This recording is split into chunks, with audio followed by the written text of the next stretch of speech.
4절 우리가 정의를 가려내고 무엇이 선한가 우리끼리 알아보자. 36절 나는 욥이 끝까지 시험 받기를 원하노니 이는 그 대답이 악인과 같음이라.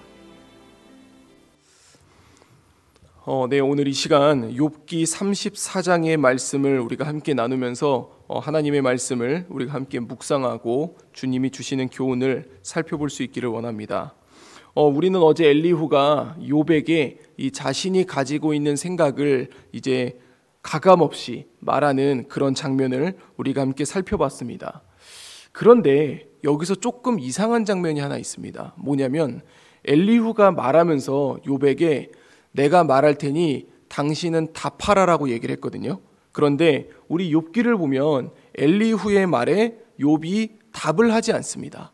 이 33장에 보면은 엘리후가 그렇게 이야기를 하는데 욥이 답을 하지 않았거든요. 대꾸를 하지 않은 거예요. 그러니까 이제 엘리후가 또 말을 하기 시작합니다. 그래서 본문은 엘리후가 말하여 이르되 이렇게 출발하는데 그는 욥에게 말을 한다라고 했지만 갑자기 말하고 있는 대상들의 그 범위를 확장을 시킵니다. 그래서 2절을 보면 이렇게 얘기하죠. 지혜 있는 자들아 내 말을 들으며 지식 있는 자들아 내게 귀를 기울이라. 이제 욥에게 자기가 말하겠다고 했다가 이제는 지혜 있는 자들과 지식 있는 자들에게 내 이야기를 들어보라고 지금 엘리후가 얘기를 합니다. 그러면서 이제 그가 말하는 것이 이런 것이죠.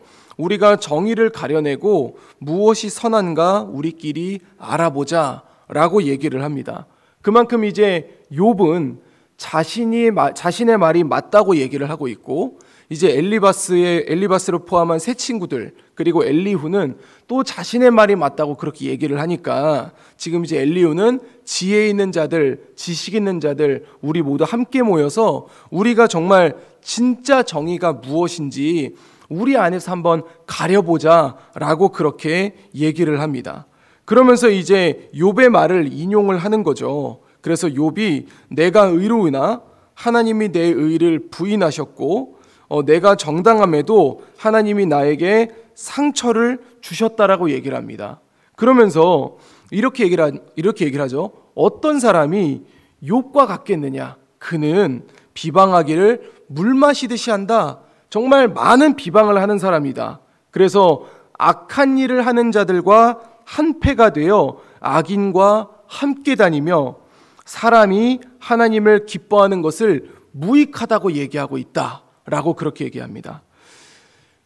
욥이 그랬나요? 저희 지금 욥에 대해서 새롭게 알아가는 것 같은데 그만큼 지금 엘리후는 사람들에게 욥의 모습이 아닌 얘기를 욥이 했다고 하면서 지금 사람들을 선동하는 듯한 그런 느낌을 가지게 만듭니다.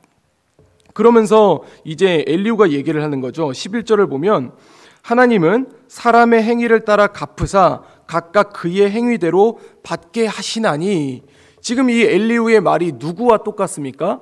욥의 세 친구와 똑같지 않습니까? 보응 원리, 뿌린 대로 거둔다. 너가 착한 일을 하면 복을 받고 악한 일을 하면 벌을 받아 라는 그런 얘기를 하는데 물론 이것이 맞는 말이기도 하지만 여기에 대한 이제 함정이 있는데요. 뭐냐면 사람이 행위대로 복을 받는다라는 거거든요. 우리가 하나님의 은혜를 받는 것이 나의 행위대로 복을 받는 게 아니지 않습니까? 이 세상의 종교를 보면은 내가 어떻게 그 신을 섬겼는가에 따라 내가 복을 받는다고 얘기를 하는데 지금 순식간에 엘리후는 친구들과 똑같이 하나님을 세상의 종교와 똑같이 만들어내고 있습니다. 그러면서 자신들이 이제 하나님의 공의에 대해서 그렇게 이제 이야기를 하시는 거죠. 그러면서 이제 엘리후는 16절부터 시작해서 욥을 또 비난합니다. 하나님이 만약에 정의를 미워하시는 이시라면 어찌 그대를 다스리겠느냐? 의롭고 전능하신 이를 당신이 정죄하느냐? 그러면서 욥에게 욥이 하나님을 정죄했다라고 그렇게 이제 얘기를 하고 있습니다.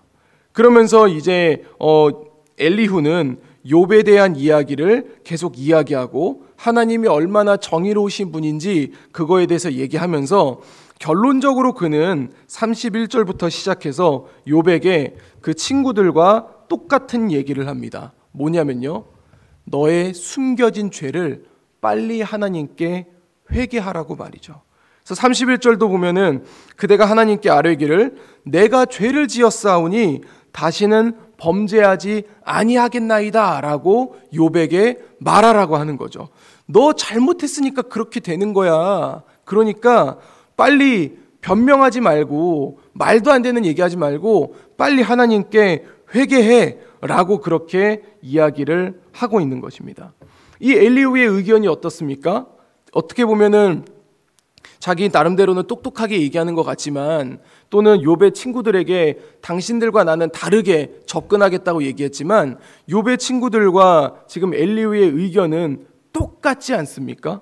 그렇게 이제 이야기하면서 맨 마지막에 한 수를 더 떠 욥에게 또 폭언을 날립니다. 35절을 보면은요, 욥이 무식하게 말하니 그의 말이 지혜롭지 못하다. 그리고 나는 욥이 끝까지 시험 받기를 원한다라고 얘기를 합니다. 그 대답이 악인과도 같기 때문이라는 것이죠.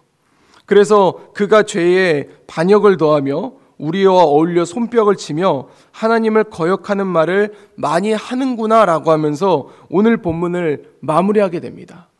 지금 이 본문을 보면은 얼마나 이 엘리후가 이 무서운 말을 하고 있지 않습니까?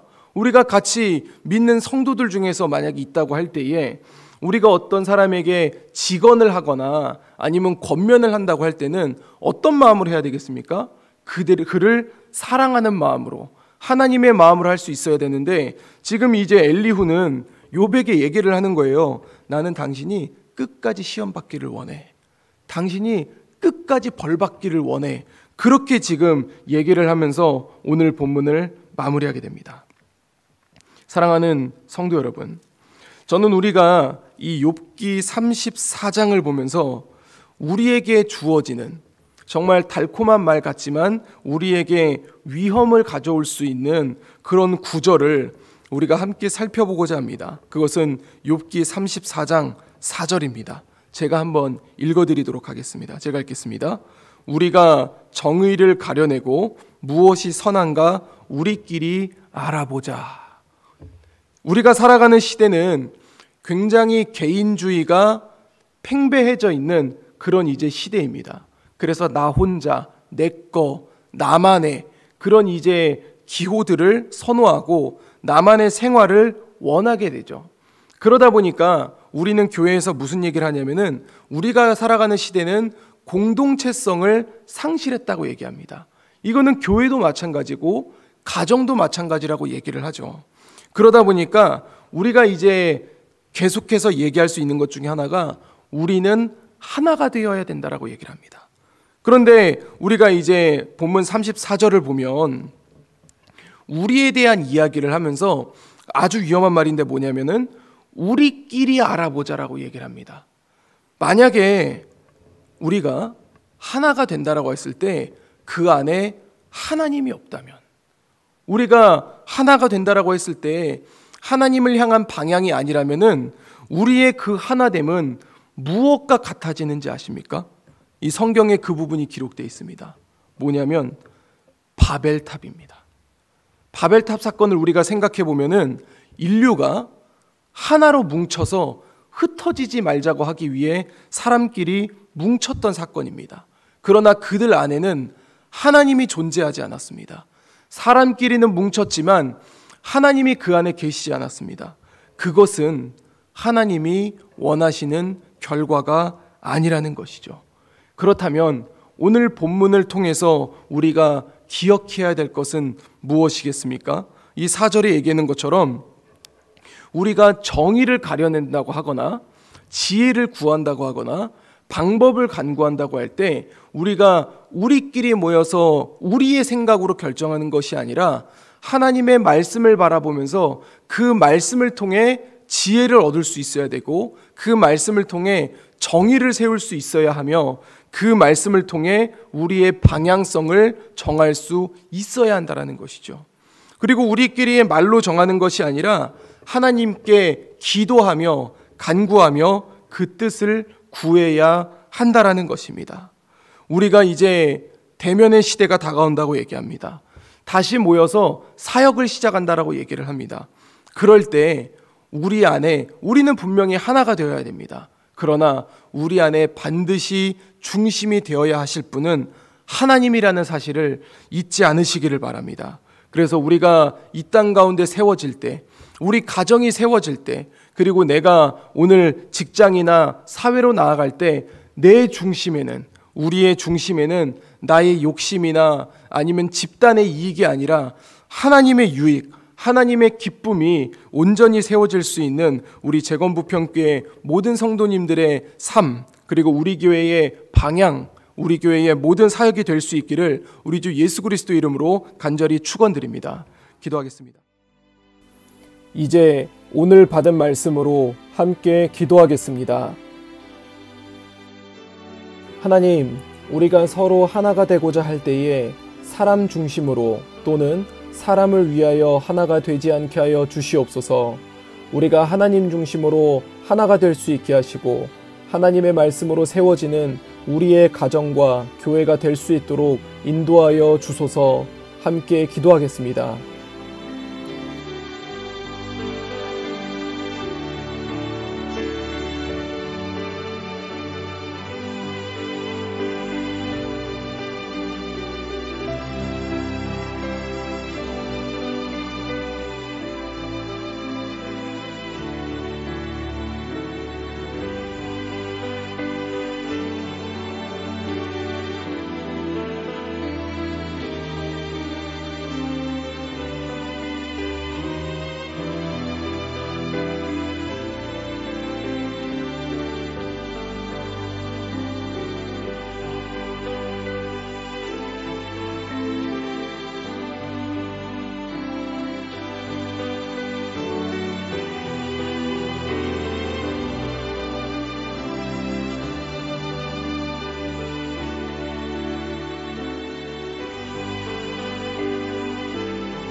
이제 오늘의 기도 제목을 가지고 합심하여 기도하도록 하겠습니다.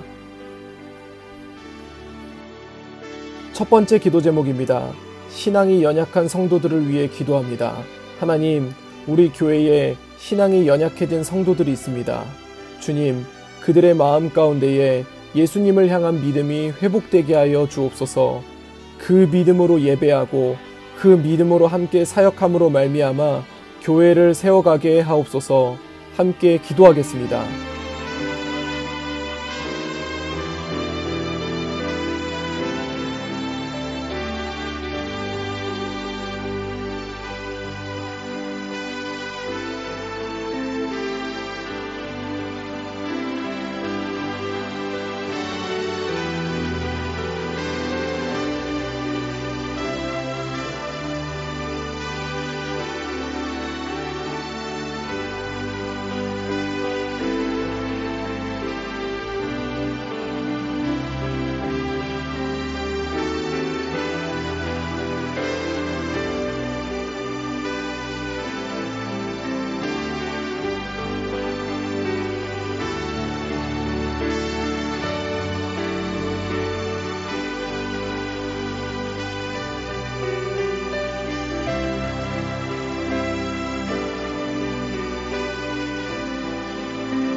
두 번째 기도 제목입니다. 오늘 하루의 모든 순간을 주님께 맡겨드립니다. 하나님, 한 주간 우리에게 펼쳐진 영적 전쟁 가운데 언제나 함께해 주신 주님을 찬양합니다. 오늘 하루도 주께서 나의 삶을 지켜주시기를 원합니다. 주님, 언제나 나와 함께하여 주옵소서. 함께 기도하겠습니다.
세 번째 기도 제목입니다.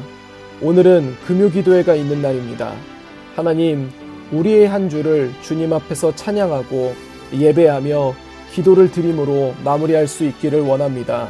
주님, 오늘 기도회 가운데 하나님의 은혜가 충만하게 하여 주시고 우리 교회 성도들이 이 기도회의 자리로 나오게 하여 주옵소서. 함께 기도하겠습니다.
이제 개인의 기도 제목을 가지고 하나님 앞에 기도하시기 바랍니다.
수고하셨습니다. 오늘도 하나님의 인도하심 가운데 승리의 하루를 보내시는 우리 재건부평교회 모든 성도님들이 되시기를 주님의 이름으로 축복합니다.